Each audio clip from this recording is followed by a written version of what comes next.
കൊടും ചൂട് നാളികേര കർഷകരെയും ദുരിതത്തിലാക്കി. കടുത്ത വരൾച്ചയിൽ ജലലഭ്യത കുറഞ്ഞതിനാൽ നാളികേരത്തിന്റെ വളർച്ചയെയും ബാധിച്ചു. നാളികേരം ചെറുതായതോടെ പകുതി വില മാത്രമാണ് ലഭിക്കുന്നത്. നാളികേരം വാങ്ങുന്ന തമിഴ്നാട്ടിലെ മൊത്ത വ്യാപാരികൾ നൽകുന്നതും തുച്ഛമായ തുക.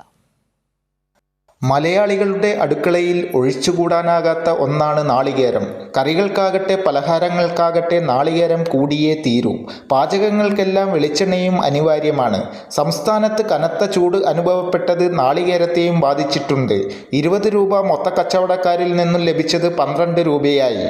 വരൾച്ചയും ജലക്ഷാമവും നാളികേരത്തിൻ്റെ വലിപ്പത്തിനും പ്രതികൂലമായി. ചെറിയ നാളികേരത്തിന് 6 രൂപയാണ് ലഭിക്കുന്നതെന്ന് പാലക്കാട് ചിറ്റൂരിലെ കർഷകൻ CR രഘുപാലൻ. 25 വർഷം മുന്നും ഒരു തേങ്ങയ്ക്ക് 6 രൂപ വിലയാണ്. അത് ഇപ്പോൾ വന്നിട്ട് 10 രൂപ 11 രൂപ ഇപ്പോഴേ ഉള്ളൂ. അത് ഇന്ന് ഈ 11 രൂപ വിലയായിട്ടും കണക്ക് എഴുതി വെച്ച് കണക്ക് നോക്കിക്കഴിഞ്ഞാൽ കയ്യിൽ നിന്ന് പൈസ പോവുകയാണ് നാളികേരത്തിന്.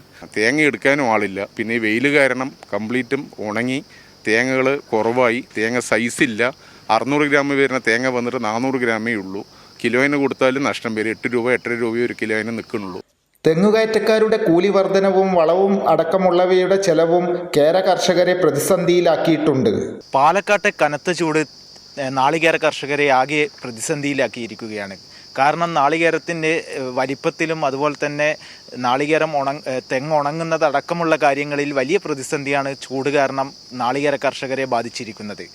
നാളികേര കർഷകർക്ക് സർക്കാരിൻ്റെ ഭാഗത്തു നിന്നും സഹായം ഉണ്ടാകണം എന്ന ഒരു അഭ്യർത്ഥന കൂടിയാണ് കർഷകർ നമ്മളോട് ഉന്നയിക്കുന്നത്. ക്യാമറമാൻ മഹേഷ് പാലക്കാടിനൊപ്പം സച്ചിൻ വള്ളിക്കാട്, കൈരളി ന്യൂസ്, പാലക്കാട്.